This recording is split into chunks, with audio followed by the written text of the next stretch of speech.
வணக்கம். உங்கள் நெல்லை மாவட்டத்திலிருந்து வாசகனின் பார்வை. அதாவது இப்போ தமிழ்நாட்டை பொறுத்த வரைக்கும் மேக்சிமம் ஒரு 70% காவல் நிலையங்கள் புதுமையாக்கப்பட்டு இருக்கிறது தான் தகவல். ஆக அப்படி இருக்கும்போது காவல் நிலையத்திலோ எப்படி வழுக்கி விடுவார்கள் என்ற கேள்வியும் எழுந்த வண்ணமாக இருக்கிறது.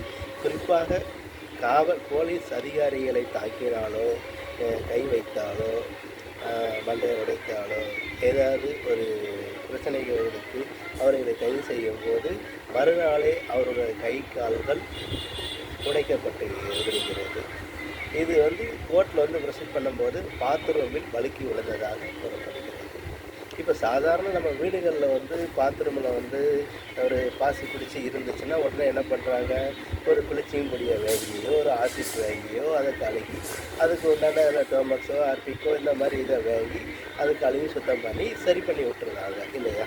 அப்போ இதே மாதிரி காவல்துறையில் உள்ள பாத்ரூம்லையும் சரி, சிறைச்சாலையில் உள்ள பாத்ரூம்லையும் சரி ஏன் இது செய்யப்படவில்லை, இல்லைன்னா டைல்ஸ் மாதிரி போட்டிருக்கலாம் அப்படிங்கிற கேள்விகளும் முன்வைக்கலாம்.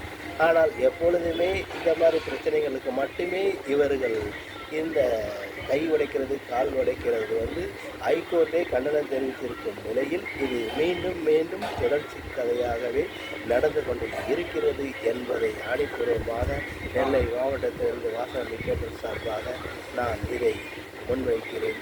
ஹைகோர்ட் ஏற்கனவே கண்டனம் தெரிவித்துள்ளது. ஒரு காவல்துறையில் இன்ஸ்பெக்டர் வழிக்கு வர மாட்டாரா என்ற கேள்வியும் எழுந்த வண்ணமாக இருப்பினும் இது மீண்டும் மீண்டும் நடைமுறையில் வந்து கொண்டுதான் இருக்கு. இதற்கு தீர்வுகள் தான் என்ன என்பதை மக்கள் தான் கூற வேண்டும் என்பது மக்களுடைய கேள்விதான். இது மக்கள் மன்றத்தின் மூலமாக முன்வைக்கிறேன்.